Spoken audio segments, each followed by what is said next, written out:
એવું અમે નાટક હમણાં અમે ભણ્યા, એક સેમેસ્ટર આખું અમે નાટક વિશે અમે વાતો કરી અને નાટકમાં બહુ મજા આવી. એ પહેલા અમે નાટક ભજવ્યું તો ત્યારે પણ અમને એવું લાગ્યું કે પ્રક્રિયામાં બહુ મજા આવે, એમ ઘણું બધું અમે એમાંથી શીખ્યા. અને તમે આવ્યા અને આટલી સરસ સરસ નાટક વિશેની વાતો કરી તો અત્યારે અમે પેપર આપ્યું છે છતાં હવે અમને એમ થાય છે કે અમે ફરીવાર પેપર આપવું છે. એટલી સરસ મજા આવી, આટલી સરસ વાતો કરી. તમારા બધાનો ખૂબ ખૂબ આભાર, અમને ખૂબ મજા પડી. ધન્યવાદ. કે વિદ્યાર્થીનીઓ ઘણી છે, અભિનેત્રીઓનો આપણને ટોટો નહીં પડે. જે 100 વર્ષ પહેલા પુરુષોએ અભિનેત્રીનો પાઠ કરવો પડતો, હવે એમ લાગે છે કે સ્ત્રીઓએ પુરુષોનો પાઠ કરવો. એની આપણે મૂળ વાત પર આવીએ, સમય ઓછો છે. ઉત્તમ નાટ્ય લેખન કોને કહેવાય? આ સાપેક્ષ સવાલ છે. મહેન્દ્રભાઈ એક અછડતો ઉલ્લેખ કર્યો કે વ્યવસાયિક નાટક અને સાહિત્યિક નાટક. અમે વ્યવસાયિક લેખકો દુર્યોધન છીએ, ધર્મ જાણીએ છીએ, આચરી નથી શકતા, અધર્મ છોડી નથી શકતા. એને એક શરૂઆતમાં કહી દીધું કે આ માણસ ગુજ્જુભાઈની સિરિયલનો લેખક છે. હવે ઘણે ઠેકાણે મને આ પ્રશ્ન પૂછ્યો છે અને ઘણે ઠેકાણે ન પૂછાયો હોય છતાં મેં જવાબ આપ્યો છે કે ગુજ્જુભાઈ લગેરો, ગુજ્જુભાઈ બન્યા દબંગ, ગુજ્જુભાઈ ગામ ગધાયું વગેરે વગેરે જે બી મેં લખ્યા છે એને અહીં નાટક ગણતો જ નથી. એ મારા વ્યવસાયનો એક ભાગ છે, મારા વ્યવસાયનો એક ભાગ. ઉત્તમ નાટક કોને કહેવાય? જ્યારે વ્યવસાયિક લોકો નાટક લખે છે ત્યારે એની નજર સામે બે જ પ્રેક્ષકો હોય છે, એક આંધળો અને એક બહેરો. બે જ પ્રેક્ષકો હોય. આંધળો અમારા દ્રશ્યો જોવાનું, એક્શન. બહેરો દ્રશ્ય જોવાનું છે અને આંધળો અમારા સંવાદ સાંભળવાનો. આ સંવાદ અને એક્શન, આ બંનેથી જો એ બે પ્રેક્ષકને નાટક સમજાઈ જાય તો તમારું નાટક સફળ થાય. એટલે ઘટના, વ્યવસાયિક નાટકમાં ઘટના પ્રધાન હોવી જોઈએ એવું મારું માનવું છે. આ કોઈ નિયમ નથી, ઘટના લોક પણ હોય નાટકમાં, પણ એ બધી શાસ્ત્રીય વાતો છે. હું તમને બહુ સિમ્પલ શબ્દોમાં સમજાવું કે ઉત્તમ નાટક, પહેલા તો આજે ઉત્તમ શબ્દ છે એ પણ સાપેક્ષ છે. ઉત્તમ નાટક કોને? દરેકની પોતપોતાની અભિવ્યક્તિની વાત છે કે રુચિની વાત છે. પરંતુ નાટક એ જોવાની ક્રિયા છે. શા માટે રેડિયો નાટકથી નાટક જુદું પડે છે? એ જોવાની કલા. એટલે તમારી આંખને આકર્ષિત કરે, તમારા મનનું રંજન કરે, અને આ બંને કર્યા પછી જે વસ્તુ હૃદયમાં સ્પર્શ કરે, હૃદયને સ્પર્શ કરે એ ઉત્તમ નાટક. વાહ! કારણ કે ઘણા ઠેકાણે આપણે જોઈએ, મેં કહ્યું છે એ બતાવી લેતા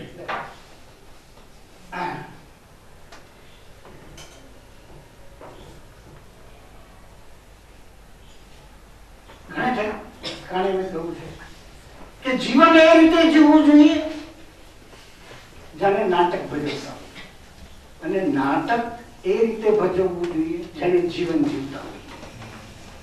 આ જીવન કેમ જીવવું એ આપણને નાટક શીખવાડે છે ને એ બધું છે. એટલે આપણા સમાજનું દર્પણ છે વગેરે વગેરે વગેરે. વ્યવસાયિક લેખક માટે ટુ પ્લીઝ ધ ઓડિયન્સ, લોકોનું મનોરંજન કરવું એ જ વ્યવસાયિક લેખકનો ધર્મ છે, એ જ ધર્મ છે. એટલે ઉત્તમ નાટક લખવા માટે મારી દ્રષ્ટિમાં પહેલો વહેલો પ્રેક્ષક હોય છે, પ્રેક્ષક દેવો ભવ. હવે આનો વિશાળ અર્થ કરવાનો તમને છૂટ છે, એનો સંકુચિત અર્થ કરવાનો પણ ઘણા એવા છે પ્રેક્ષકોને ગમે તે ગમે છે, પ્રેક્ષકને ગમે તે ગમે છે. યાર એક મદારી અહીંયા બહાર રસ્તામાં ખેલ કરતો હોય તો 100 માણસો ઉભા રહી જાય છે. આપણે ત્યાં એ ઘણા લોકો નવરા લોકો છે કે જેને આવી કળા જોવામાં પણ રસ, પણ નહીં એમાં કલાત્મકતા હોવી જોઈએ. તમે વ્યવસાયિક નાટકમાં કલાત્મકતા, હવે તકલીફ શું થાય છે કે આ ગુજ્જુભાઈ એ મારા 700 એક નાટકના 700-800 પ્રયોગો થયા અને લોકો યાદ રાખે. મને થોડું દુઃખ પણ થાય છે કે મને ગુજ્જુભાઈના લેખક તરીકે ઓળખે છે. મેં મામાને ઓળખ્યું, કાચિંડો લખ્યું, કોઈ ભીતેથી આજના ઉતારો લખ્યું. કાંતિ મણિયા સાથે મેં 26 નાટકો જુદા જુદા વિષય પર લખ્યા, જુદા જુદા વિષય પર. કોઈને યાદ નથી. સિરમોર નાટકો હતા. મોટી એટલે બધાના નામ પણ મિસ્ટર ટૂંકમાં બાણશૈયા જેની ઉપરથી ગુજારી ફિલ્મ આવી, એવા ઘણા બધા નાટકો છે. પણ મારો કહેવાનો મતલબ એ છે કે હવે મારે ઉત્તમતાનો દંડ શું આપો, દંડ શું? તો મેં વારંવાર કહ્યું છે કે મળિયાના જે નાટકો લખ્યા એને મને નામ આપ્યું, અને બીજા મેં 39 ડિરેક્ટરો સાથે મેં કામ કર્યું. 39 જુદા જુદા ડિરેક્ટરોએ મારા નાટકો ડિરેક્ટ કર્યા. 200 નાટકો લખ્યા મેં, ત્રિઅંકી નાટક. તો 26 નાટકોએ મને નામ આપ્યું, બાકીના લોકોએ મને પૈસા આપ્યા. કારણ કે જે 26 નાટકો મારા બનવા 100-200 પ્રયોગથી સીમિત થયા, પછી આવા 200-500 એ ચાલ્યા કરે છે. પણ દોસ્તો, એટલે જ્યારે ઉત્તમ નાટકની વાત આવે છે ત્યારે હું એને બે કે સાહિત્યકારો જેને ઉત્તમ નાટકો કહે છે એ શું ખરેખર ઉત્તમ હોય છે ખરા? આ બહુ યક્ષ પ્રશ્ન. નાટકના ડેફિનેટલી કારણ કે મારું વ્યક્તિગત એવું માનવું છે કે સાહિત્યકારો જે નાટક લખે છે એ નાટક લગભગ નથી હોતું, એ નિબંધ હોય છે, એક વિચાર હોય છે. અમારી વ્યક્તિગત માન્યતા, આમાં કોઈ કશું કંઈક યુનિવર્સલ નથી. પણ હું અત્યારે વ્યક્તિ તરીકે વાત કરું છું કે નાટક છે ને આંધળા હારીને લોકો જુદી જુદી રીતે જોવે છે. કોઈ પણ એક વસ્તુને દરેક માણસ પોતપોતાની દ્રષ્ટિથી જોતો હોય છે, એની અભિવ્યક્તિ જુદી હોય છે. તમે જુઓ, એક તાજમહલ છે, એક તાજમહલને જુદા જુદા લોકોએ જુદી જુદી રીતે જોયો છે. રવિન્દ્રનાથે જોયો તો એને 2 જ લીટી લખી. આખો તાજમહલ રવિન્દ્રનાથ ટાગોરે 2 જ લીટીમાં વ્યક્ત કર્યો. શું છે કહો આ યમુનાના તીરે પ્રેમનો ચંદ્ર કે ચિતા? અદ્ભુત વાત. શું છે કહો આ યમુનાના તીરે પ્રેમનો ચંદ્ર કે ચિતા? ના, નથી એ ચંદ્ર, નથી એ ચિતા, એ તો છે પ્રેમીના પ્રેમની ગીતા. અદ્ભુત વાત. तो आज वक्त साहिर जाने कैसे कि शहंशाह ने दौलत का सहारा लेकर हम गरीबों की मोहब्बत का उड़ाया है मजाक. तो सकल बयानी कैसे एक शहंशाह ने बनवा के हंसी ताजमहल सारी दुनिया को मोहब्बत की निशानी. ताजमहल एक अभिव्यक्ति जुदी, एक ताजमहल.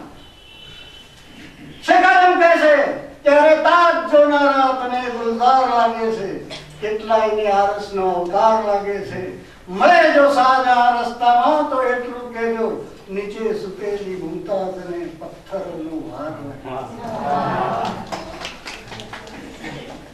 એક વસ્તુ ને લોકો જુદી જુદી રીતે જુદી જુદી દ્રષ્ટિએ જુએ છે. નાટક એનાથી પણ જુદી રીતે જોવાય. એક અમદાવાદીએ તો હદ કરી નાખી હતી. અમદાવાદનો હતો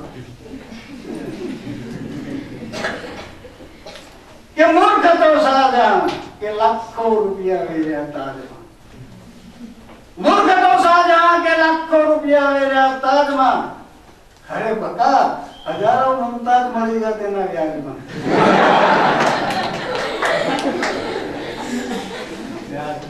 આમાં મજા આવી ને તમને બધા. હવે મારી દ્રષ્ટિએ ઉત્તમ લીટી રવિન્દ્રનાથ ટાગોરની ગણી,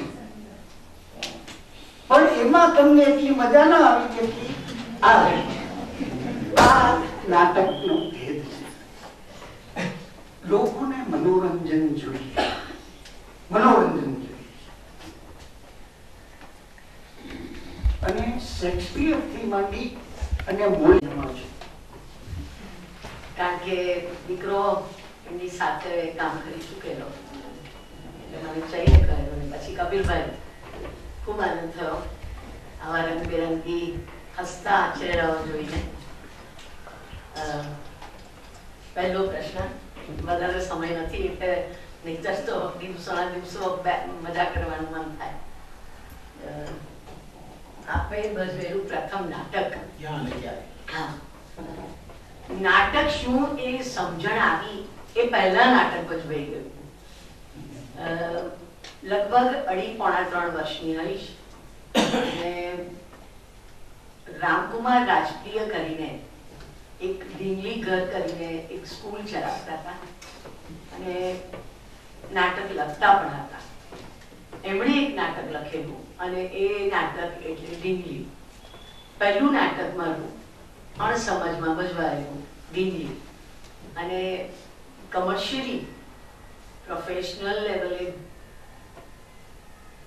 એકાંકીઓ કરેલા કોલેજ થકી ભવન સજ એમાં પણ મને આગળ આવનાર આ જ સંસ્થાન ધ ટ્રેપ કરીને બસ ત્યાર પછી ચૂપ ગાડી ચાલી. અને પહેલી વાર જ્યારે 3 વર્ષની ઉંમરે નાટક જે ઢીંગલી કર્યું એ વખતે 11 રૂપિયા મળેલા. એટલે લગભગ 62 વર્ષ પહેલાની, એટલે મારી ઉંમર કહેવાની જરૂર નથી. 62 વર્ષે એ 11 રૂપિયા હજી સચવાયેલા છે. અને ખૂબ ખૂબ મજા પડી હતી એ વખતે. તો સમજણ નહોતી તેમ છતાંય.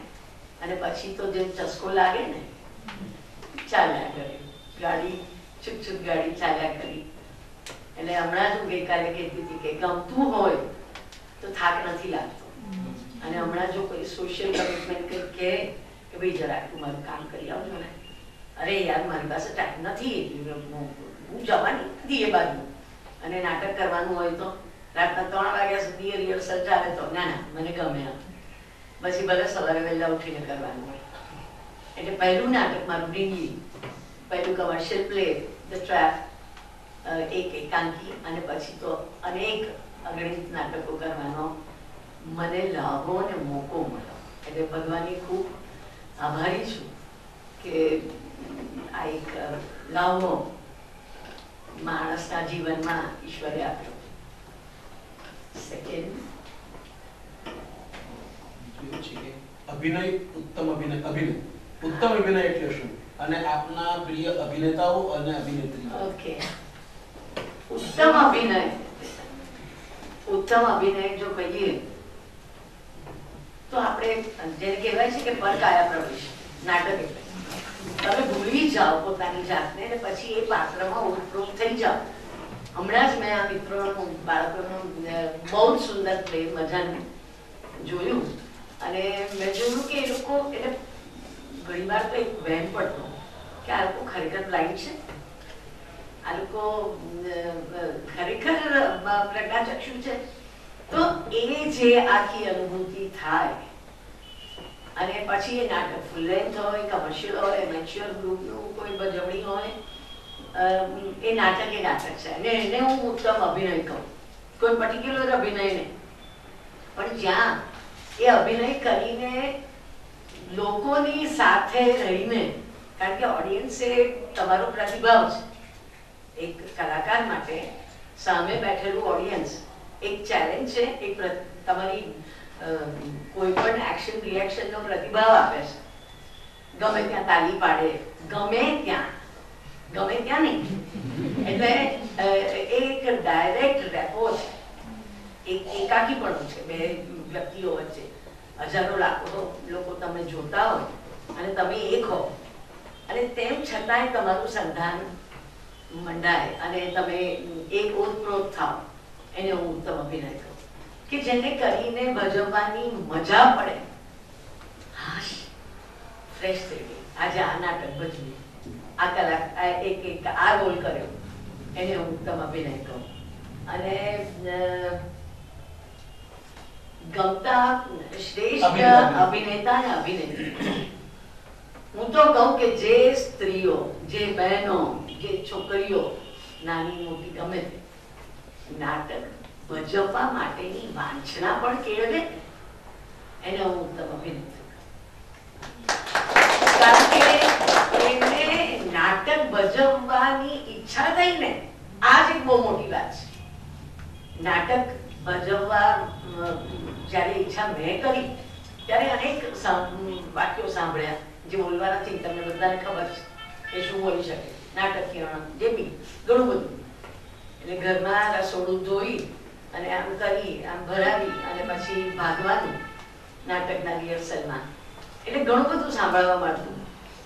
શાક ના લાવી પણ રિહર્સલમાં હતી, શાક વાળો બંધ થઈ ગયું હતું રાતના આવ્યા ત્યારે, પણ શાક તો જોઈએ કે નહીં. એટલે નાની નાની નિયમન, નાની નાની બાબતો બધું જ કરતા પણ ગમતું, ગમતાનો કરવો ગુલાલ. એટલે એ જે કામ કરવા મળતું ને, એ જે બહેનોને, કોઈ પણ અભિનેત્રી એને જે ઈચ્છા થાય મારે નાટક કરવું છે, નાટક શીખવું છે, શીખાતું નથી આમ તો. એ તમે ભજવો ત્યારે રોટલી કેમ વણાય, તો રોટલી વણો હાથમાં વેલણ લઈને તો જ આવડે, નહીતર theoretically of course it is essential, પણ એકલી થિયરી કામ નથી લાગતું. પ્રેક્ટિકલ તમે જ્યાં સુધી કરો નહીં ત્યાં સુધી ઇટ્સ ઓફ નો યુઝ. એટલે જે પણ અભિનેત્રી ઈચ્છા કરે, મને તો બહુ જ ગર્વ થાય છે કે બહેનો આટલી, હમણાં જ કપિલભાઈએ જેમ કીધું, પ્રવીણભાઈ કીધું કે આટલી બધી બહેનો છે એટલે અભિનેત્રીઓ આપણે ઓછપ નહીં રહે. પણ અને અભિનેતા બધા જ વ્યવસાય, એન્જિનિયરિંગ ને મેડિકલ ને whatever you name, forensic, હવે તો નવું નવું ઘણું બધું ભણવા માટેનું નીકળ્યું છે, ક્ષેત્રો ઘણા છે. પણ બધું મૂકીને માણસ નાટકમાં જયારે આવે ને ત્યારે મને ગર્વ થાય. અને એ મારું શ્રેષ્ઠ અભિનેતા અને અભિનેત્રી.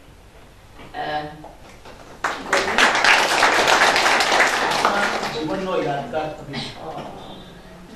ઘણા બધા નાટકો, એટલે ચિરંતન રહ્યા છે મારા માનસ પટ પર. ખૂબ જ સરસ મજાની અનુભૂતિઓ થઈ છે. પણ એમાંની એક જે મારા જીવનમાં હતી, બની હતી, મારું બાળક આવવાનું હતું અને નાટકનો જે ચસ્કો કહીએ ને, એ ક્યારેય એ કેપ ઉતરતો ન. એટલે લગભગ 7 મહિના જેવું થયેલું ઉદરમાં મારે બાળક. અને આપણું કંઈક કરવાનું, ફાર્સિકલ પ્લે, આપણું કંઈક કરવાનું. It was totally a હિલેરિયસ full length play, comedy. અને એમાં એવો એક સીન કે જ્યાં મારે ટેબલ પર ચડી ખુરશી મૂકવાની, ખુરશી પર ચડી અને બલ્બ ઉતારવાનો અને એની ચોરી કરવાની. હવે ખુરશી પર ચડી તો ખરી, પણ ખાતે પીતે ઘર કે, સમૃદ્ધિ શારીરિક. હવે એમાં તો કઈ બને નહીં. ધીરે ધીરે ઉપર તો ચડી, પણ ખબર નહીં પાયો મારા જેવો હશે નીચે. અને નીચે તો આવી પણ ઊભા ના થવાય. ટેબલ સાથેની છે, ઊભા ના થવાય, પણ નાટકીય જીવ એટલે જાણે નાટકમાં જ આવું બન્યું છે એવી રીતે એક્ટિંગ ચાલુ રાખી. મારા દીકરા એટલે મારા હસબન્ડ એ પણ બહુ સરસ મજાના કલાકાર. ઊભી થા, ચાલો ઉઠ, ઊભી થઈ જા, તો નાટક આગળ વધે. અમે ઊભી કેવી રીતે ક્યાંથી થવું, નીચે પડીશું, ઊભી કરો. નાટકના સંવાદો જાણે બોલતા હોઈએ એવી રીતે મેં ચાલુ રાખ્યું. 2 જણા ઉચકી અને મને ક્યાં ઊભી નથી થતી, ઉચકીને નાખ્યા પાછળ. 2 જણાએ ઉચકીને મને પાછળ મૂકી. અને બહુ જ આનંદ થાય છે કે 7 મહિને થયેલો અનુભવ, એ અનુભવ ના પ્રતિભાવ રૂપે મારા બાળકમાં પણ, મારા દીકરામાં પણ નાટક પ્રત્યેનો આવિર્ભાવ, નાટક પ્રત્યેની એક લગાવ, એ સમજ, એ બધું એનામાં આવ્યું. એટલે હું કહી શકું કે અવગતે ગયેલા જીવ, નાટક જે કરે ને એ અવગતે ગયેલું. એને કોઈ સમજી ના શકે કે એ કોઈને સમજાવી ના શકે. નાટક એટલે બનવા જઈ રહેલા વિદ્યાર્થીઓ, એટલે ભાવિ સિનિયર એમ કહું તો ચાલે. અને સાથીઓ, મારા પ્રશ્નમાં એવું છે કે નાટક કે સિનેમા કે બંને શા માટે? આ એક પ્રશ્ન છે. બીજું, ઉત્તમ દિગ્દર્શન કોને કહેવાય? તમારા પ્રિય દિગ્દર્શકો નાટક અને સિનેમા. બહુ એટલે તમારા એટલે ઓછામાં ઓછા 15-20 સપ્તાહ આપણે રાખવી પડે એના માટે. મોરારી પાછી તો મને મનોજ ખંડેરિયાનો એક શેર યાદ આવે છે. મને વ્યક્ત કર કાં તને તોડું ફોડું, મને વ્યક્ત કર કાં તને તોડું ફોડું, મને કોઈ અંદરથી આપે છે જાસો. જાસા ચિઠ્ઠી. જે દિવસે અંદરથી પોતાની જાત તમને જે વિષય માટે, જે વસ્તુ માટે, જે વ્યક્તિ માટે, જે વિચાર માટે જાસા ચિઠ્ઠી આપશે ને, એને તમે મૂકી લેશો. આ જાસા ચિઠ્ઠી મને નાટક આપે. હું નૃત્ય શીખ્યો, ક્લાસિકલ વોકલ શીખ્યો, બધું જ કર્યું, કવિતાઓ લખી, પણ એ બધું જ મને નાટકની જ્યારે જાસા ચિઠ્ઠી આવી, આ બધાની તો ખાલી આમ હું ફાંફા મારતો હતો, પણ અંદરથી આવ્યો જાસો કે મને વ્યક્ત કર કાં તને થોડું થોડું નાટક. અને એ દિવસથી હું નાટક કરતો થયો. એટલે દિગ્દર્શન એવું બધું તો કઈ સમજ હતી જ નહીં તે વખતે, પણ આને કેમ લખ્યું, આ કેમ લખવામાં આવ્યું, એના વિચાર એક બહુ સરસ વાત છે કે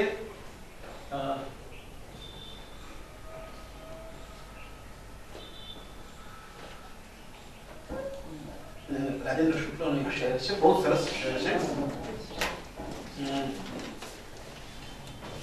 શ્વાસ ક્ષણમાં સહજ સર્વો જોઈએ, શ્વાસ ક્ષણમાં સહજ સર્વો જોઈએ, શબ્દને સંપૂર્ણ કરવો જોઈએ.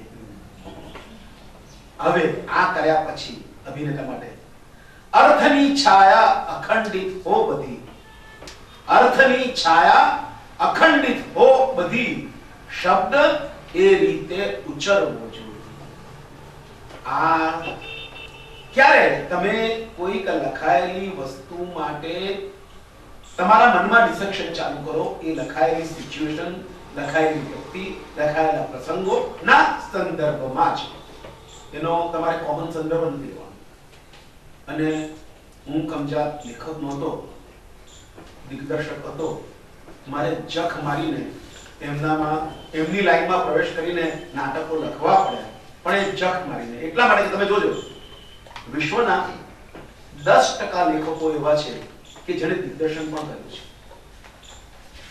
પણ વિશ્વના 90% દિગ્દર્શકો એવા છે કે જેણે જખ મારીને મારી અંદર કાં તો લખવું પડ્યું છે, કારણ કે એમને એમની પસંદગીની વસ્તુ જોઈતી હોય અને ના મળે તો શું કરે, ક્યાં જાય? પેલો અંદરનો પેલો જાસો આવેલો હોય એ તમને ચિત્ર આવે કે ચિત્ર ભાઈ હવે તારો વારો છે, તમે નથી આવડતું તો લખ 10 વખત લખ,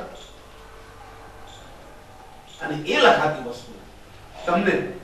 અને એક બહુ જ અગત્યની વાત હું કહી દઉં તો ક્યારે અભિનેતા અભિનેત્રીઓ નટચમૂ કે એ કોઈને દિગ્દર્શન કરતો જ નથી હોતો. સમજ, હું બહુ સ્પષ્ટ છું આ બાબતમાં. હું ક્યારે દિગ્દર્શક તરીકે અભિનેતા અભિનેત્રીઓ કે એના પાસાઓ જે સમાયેલા જે વ્યક્તિઓ છે તેને દિગ્દર્શન નથી આપતો. હું બેઝિકલી દિગ્દર્શન કરું છું પ્રેક્ષકો. These are the tools for me. હું પ્રેક્ષકોને મારી કલ્પેલી દુનિયામાં લઈ જવાની વૃત્તિ ધરાવતો દિગ્દર્શક છું. હું એને ત્યાં લઈ જવા માંગુ. I want to let them come with me. એટલે આ વસ્તુ સૌથી મહત્વની બનીને ત્યારે આવે કે તમે એને વિશે પૂરેપૂરું. તમે હમણાં એમણે જે વાત કરી કે એમના ગર્ભમાં બાળક હતું, તમે જે વ્યક્તિના ગર્ભમાં આવું કંઈ પણ એક વિચાર, નાટક, સંગીત, સાહિત્ય પડેલું હોય એને 24 કલાકમાં તમે બીજું બધું જ તમારા દૈનંદિન કાર્યક્રમ કરતા જોતા હશો, પણ એનો જીવ પેલી સ્ત્રીની જેમ જ્યારે પેટમાં બાળક કન્સીવ થયું છે એની તરફ જ 24 કલાક એ સ્ત્રી રસોઈ કરે, નોકરી કરે, ગમે તે કરતી હોય, પણ એનો સતત જીવ એમાં ચોંટેલો રહે છે. તેવું નાટક મારી સાથે આવું થાય છે. અને કેવું થાય છે કે નાટક પૂરું થઈ જાય ને તો મને નાટકનો પ્રયોગ થાય નથી ગમતો. This is something ridiculous. નાટકનો શો થાય ને એ મને બિલકુલ નથી ગમતું. Because at that very much moment director is cut off from the theater. એટલે નાટકની પ્રક્રિયામાંથી બહાર નીકળી જાય. કે અભિનય કરતો હોય તો અભિનય વાત જુદી છે, but I would never prefer the performance of the play. હવે આ કેવી રીતે તમને સમજાવું કે I want to remain with the એટલે મારે માટે એક પ્રયોગ, એક નાટક, એક ભજવણી એ નહીં, સાતત્યપૂર્ણ મારામાં વહેતું આ સાગર જેવું જે તત્વ છે એ મને નાટક તરફ સતત ખેંચ્યા કરે છે. અને એક બહુ જ વસ્તુ સમજી લેજો, હમણે કહું વર્કાયા પ્રવેશ, સોરી, ઊંધી પ્રક્રિયા છે, સમજી લેજો, ખોટું ભણાવવાનું છે. આ પરકાયા પ્રવેશનો ધંધો જ નથી. પરકાયાને પોતાનામાં પ્રવેશવાની, હું રાજા બનું, હું ભિખારી બનું, હું દારૂડિયો બનું, હું લશ્કરનો મેજર બનું, તો હું કાંથી હાથ લેવા જવાનો છું, મારો જાત એને બનાવવાનો છું. એટલે હું પેલી કાયાને મારે ઉતારું છું. Not I am getting entered in that. You see, be aware of. એટલે એ લોકોએ ખોટું કહ્યું નથી, પરકાયા પ્રવેશની એક પણ કદાચ એમણે આ રીતે જ કહ્યું છે, પણ લેવાય વર્ત એનો ખોટો. પરકાયા એ કાયા જે કોઈ પણ પાત્ર છે એને તમારામાં ઉતારવાનું છે. You see, કારણ કે તમે આ મારે આ જાત ભિખારીનો બનાવવાનો છે, સૌંદર્યનો પણ બનાવવાનો છે, રાજાનો પણ બતો શું શું શું એના ક્યાં મુવમેન્ટમાં ક્યાં ફેર આવે, કેવી રીતે આવે, એ ડિરેક્ટર કામ કરે છે. સમજો, દર્શક ત્યાં આવીને કામ કરે છે, તમારી સાથે એટલે રહે છે, એ તમને દિશા બતાવે છે. અલ્ટિમેટલી જ્યારે એક નાટક ભજવાનું હોય છે ને, અને જો 500 પ્રેક્ષકો હોય છે ને, તો સ્વીકારી લેજો કે 500 નાટક ભજવાય છે. ટેક ઇટ ફ્રોમ મી. કારણ કે નીતિનભાઈનું નાટક, ભગતનું નાટક કે મહેન્દ્રસિંહનું નાટક, એ બધા જ નાટક પોતાના હોવાના સ્વતંત્ર. આ ફિલ્મ કે નાટક કેમ એની સાથે હું જઈ રહ્યો છું. કેમ આ કેમ તમે જ્યારે કોઈક વસ્તુ વાંચો ત્યારે તમારા મનમાં એક ચિત્ર ઉઘડવા માંડે છે. પછી 10 વર્ષ પછી પણ જ્યારે તમે એ નવલકથા કે એ વાર્તા વાંચો તો તમારા મનમાં એક પિક્ચર આવે છે. જોજો, ઇફ યુ રિમેમ્બર, તમે વાત નાનકડી કોઈ બાળ વાર્તા વાંચી હોય તેને અત્યારે યાદ કરો તો તે વખતે તમારા મનમાં ચિત્ર હોય તે જ કેમ ચાલે છે. એ પ્રિન્ટ તો ઘડાય જ નથી, એની પરથી તો નાટક બન્યું જ નથી, એની પરથી કોઈ ફિલ્મ ઉતરી જ નથી. તો તમારા મનમાં એકનું એક ચિત્ર કેમ એનું એ જ વાર્તા વાંચતા ઉદ્ભવે છે. એ વસ્તુ નાટક કેમ કે ફિલ્મ કેમ એ તરફ લઈ જવાની દિશામાં પહેલું પગલું ભરાવે. એને મારા મનમાં જે વસ્તુ છે એ કેવી રીતે હું તમારી સમક્ષ મૂકી આપી શકું, એ પરિકલ્પનાએ આપણને, એટલે જે કોઈએ પણ પહેલી વાર કર્યું એને એ તરફ કરવા માટે દોર્યો. એટલે આ બહુ જ અદ્ભુત વાત છે. અને એ નથી વૈરાગ્ય જે ધારણ કરો. આ આપણે જે છે એ નથી વૈરાગ્ય જે ધારણ કરો. રાગ આપોઆપ કરવો જોઈએ. This is the thing. This is the real thing. એ નથી વૈરાગ્ય જે વૈરાગ્ય એ ધારણ કરવાની રીત, એ વસ્તુ જ નથી.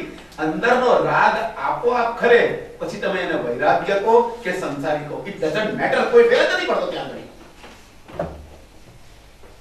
એટલે જ્યારે તમારા મનમાં આ એક, હું એને જેહાદ કહું, ચાલો તમે એને જેહાદ કહેતો, મને જેહાદ કહો, પણ એ તમારામાં જ્યારે આમ અંદરથી ઝળકવા માંડે ને પછી તમને ઠરવા નથી જતી. અને એનું મુખ્ય કારણ બીજું શું છે ખબર છે કે અંદર બહુ જ ઊંડે દરેક વ્યક્તિ માત્રમાં પોતે શું છે એની અભિવ્યક્તિનો એ દિશા શોધતો હોય છે. દુનિયાનો કોઈ પણ માણસ જો ના કે અભિવ્યક્ત નહીં થવા માટે, એ પણ એક અભિવ્યક્તિની રીત છે, સમજી લેજો કે મને તો કઈ અભિવ્યક્તિનું છે ને, એ પણ અભિવ્યક્તિની રીત જ છે. પણ હું શું છું, હું શું લઈને આવ્યો છું, હું કેટલું લઈને આવ્યો છું, એ મારે મારા મિત્રને તો કહેવું જ જોઈએ.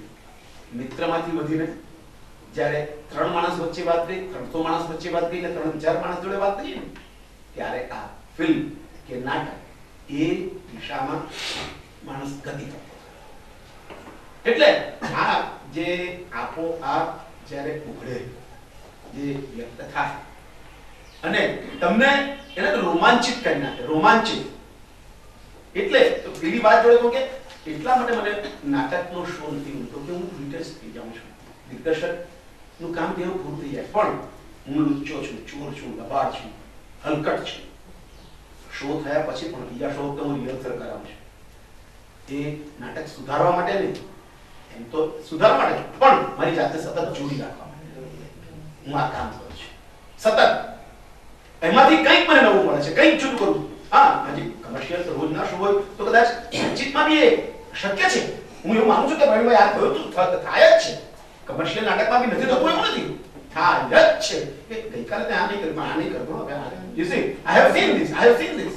દર પ્રયોગ એટલે હું આજ કહું છું દિવસમાં 2 પ્રયોગ હોય તો બે પ્રયોગ. એટલે this is something what we are living, genuinely living in this society, in theater, in everything. હવે પ્રિય દિગ્દર્શક, ઓ માં એક વિષય ત્યારે શરૂઆત થઈ અભિનયની, ને ત્યાર પછી જે ભૂતું પડતું હાઈસ્કૂલમાં, કોલેજમાં, કોલેજ જ્યાં સર્વિસ કરતો હતો ત્યાં એ બધા ઘણા બધા નાટકો કરવાનો ચાન્સ મળ્યો, ઇનામો મળ્યા, આ લોકોએ આપ્યા ને એમાં પછી નાટક, પછી સિરિયલ ને પછી સિનેમા ને બધું ધીમે ધીમે વધતું રહ્યું. હવે પૂછે છે કે તમને આ 3માંથી કયું વધારે ગમે? ઓફકોર્સ હું તો કહીશ નાટકથી શરૂઆત. યસ, એટલે નાટક જ ગમે. હવે કદાચ ઉંમરના હિસાબે હું સ્ટેજ પર એ સ્ફૂર્તિ ન દાખવી શકું, એટલે મને એમ થાય કે આરામથી જેટલું કરી શકાય એટલું કરો ને, એટલે સિનેમા પસંદ કરી. બહુ આરામથી એક શોર્ટ પૂછે પછી તમને સારો એવો સમય મળે વિચારવાનો, આરામ કરવાનો. આરામ હવે તો આ ઉંમરે આરામ વધારે કરી, કારણ કે હું એક 78 વર્ષનો થયો છું, 78. એટલે સંજોગો પ્રમાણે અત્યારે તો સિનેમા મને ગમે છે, કારણ કે હું નાટકો પહેલાની જેમ કદાચ નહીં કરી શકું એટલે નથી કરતો. મિત્રોને બી ખબર છે કે આવો એટલે ટેલિવિઝનમાં મને ખરેખર મજા નથી આવતી, સાચું કહું તો. પીઠ જ ઉતારે છે બધા, નથી સમય, નું ભાન એ લોકોને નથી, કેરેક્ટરનું ભાન. બસ આટલી મિનિટનું શૂટિંગ થવું જોઈએ, બસ એ જ એક ધ્યેય હોય છે, એવી લક્ષ્ય હોય છે, એટલે એ પ્રમાણે બધું કામ થતું હોય છે. એટલે એમાં કંઈ વિચારવાનો કંઈ સમય મળતો નથી, ક્રિએટિવિટીનો કંઈ સમય મળતો નથી. બસ તમને જો કોટા આપવામાં આવ્યો છે કે ભાઈ રોજના 20 મિનિટ કે 25 મિનિટ નીકળવા જોઈએ, બસ એ પ્રમાણે જ કામ થતું હોય છે. એટલે મને ચોખ્ખા શબ્દોમાં કહું તો મને બસ નાટક જ ગમે છે.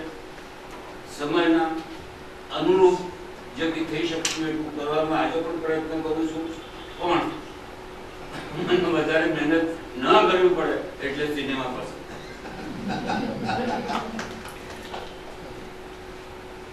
ઘણા નાટકો કર્યા, લગભગ 100 ની આસપાસ હશે.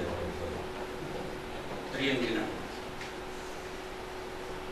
હવે એમાં દરેક પ્રકારના પાત્રો કરવા મળે છે આપણને. આપણે ખરેખર ભાગ્યશાળી છીએ કે નાટકમાં કોઈ છાપ નથી હોતી કે આ રોલ આ માણસ માટે આ જેવું છાપ ના, એવું નથી.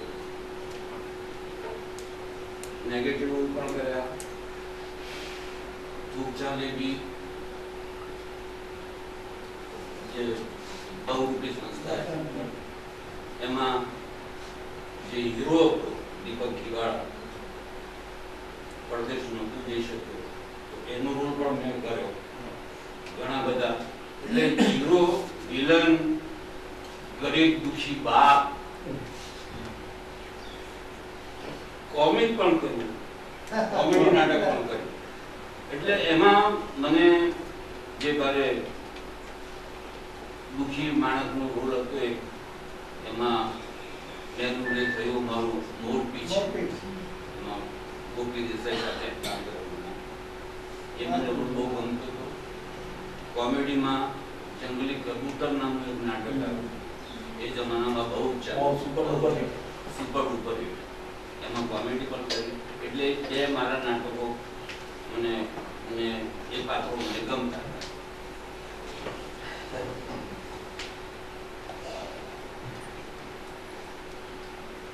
હવે આ લોકોની સામે મારે શું કેવું મને સમજાતું નથી. હું તો ઈચ્છું છું કે ભાઈ આ લોકોએ જે કર્યું છે એને વાગોડ્યા કરું તો મને વધારે આનંદ આવશે. એટલે વિશેષ મારે કશું કેવું નથી. હજી ભગવાનની કૃપાથી આ ચાલે છે એટલે નાટકો કરું છું, સિનેમા કરું છું. સિનેમા મને હવે વધારે ગમે છે કે સિનેમામાં વધારે રસ હોય છે. બસ એટલું જ આપું. એકથી વિશેષ કે નાટક એક ટીમ પર છે. બીજા બધા કરતા ટીમ મહત્વની નાટકમાં જ બની શકે.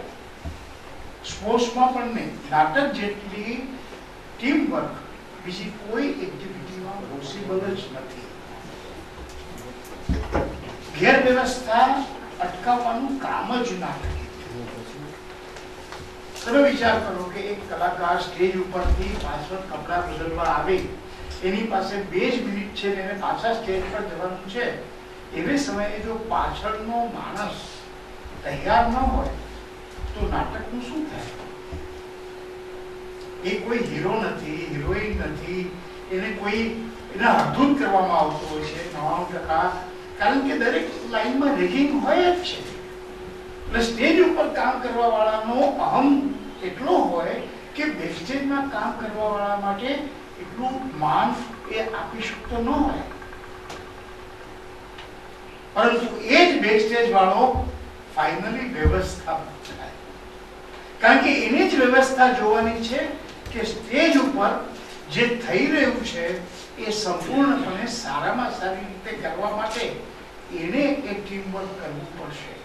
અને ગમે તેટલા અહમ વાળો કલાકાર હોય એ પોતાના બેકસ્ટેજને પોતાનું ગણીને ચાલશે. કારણ કે એને ખબર છે કે એને જે ભજવવું છે સ્ટેજ ઉપર એમાં એનો આરો નથી જો એનું બેકસ્ટેજ એની સાથે. આ ટીમ વર્ક તમે કેવી રીતે ડેવલપ કરો? દરેક માણસની પોતાનું એક ઈગો અને પોતાનું એક અસ્તિત્વ લઈને ચાલતો હોય છે. આ સૌથી મોટી વાત તમને નવાઈ લાગશે પણ SP Jain institute of management and research, MBA ની one of the topmost school of India, એમાં જે છોકરાઓ CEO થવા માટે આવતા હોય છે, એ છોકરાઓએ વર્ષ દરમિયાન 2 નાટકો કરવાના. એને બિલીવ ઇટ, એ લોકોએ નાટક કરવાના. નાટક એ વ્યવસ્થાપનનું સૌથી મોટું અંગ છે, કારણ કે એક નાટકમાં 25 થી 30 જણા તો મિનિમમ હોય, અને એ બધા જ્યારે કોરિલેટ કરે એકબીજાને, ત્યારે સંપૂર્ણ નાટક તમારી સામે બહાર આવે. હવે તમે અલગ અલગ દિગ્દર્શક સાથે કામ કરતા હો, અલગ અલગ માણસો સાથે કામ કરતા હો, અને અલગ અલગ વિચારધારાને તમારે ફોલો કરવાની હોય, તો તમને બેકસ્ટેજમાં કેટલી બધી વસ્તુની જાણકારી મળે. પ્રવીણ જોશી સાથે કામ કરો તો કેટલું મળે, કાંતિ મડિયા સાથે કરો તો બીજું મળે, કપિલ સાથે કરો તો ત્રીજું મળે. દરેક પાસે પોતાની એક સિસ્ટમ છે ડાયરેક્ટર તરીકે, કારણ કે એ જ ખલાસી છે, એ જ નાવિક છે, એ જ મેઇન માણસ છે જે તમને બધાને સાથે લઈ જવાનો છે. પણ એ વ્યવસ્થાપક નથી, એ ડ્રીમર છે.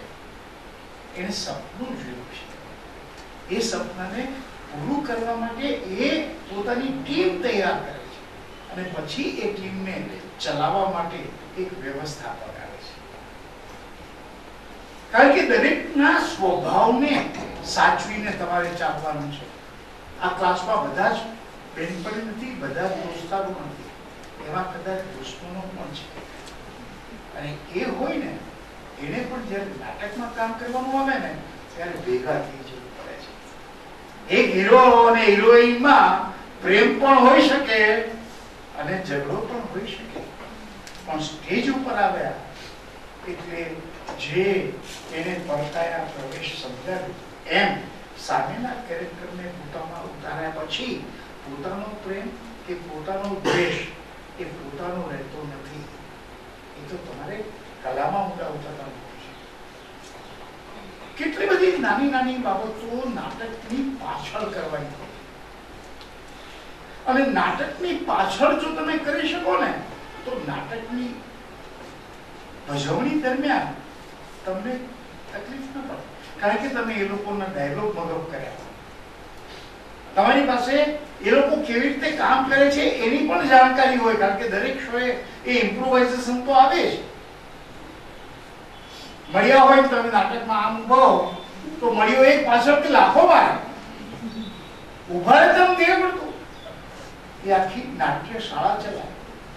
દરેકે દરેક કલાકાર મળ્યાને એટલા માટે માને કે એ નાટ્ય શાળા ચલાવે, એ કલાકારને કલાકાર તરીકે પ્રસ્થાપિત કરે.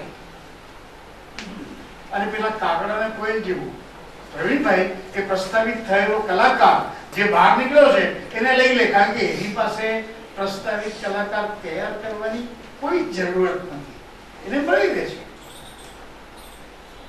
પરંતુ બંને ડાયરેક્ટરોની પોતપોતાની શૈલીની સમકક્ષ છતાંય ટોપ લેવલમાં પહોંચવાની ક્ષમતા આવી, અને એ ક્ષમતા અમને બધાને મળી, કારણ કે અમે એના બેસ્ટેજ હતા. અમને એ વ્યવસ્થા સાચવવાનું કામ મળેલું, જેમાં એક ચાકણીથી માંડીને મોટામાં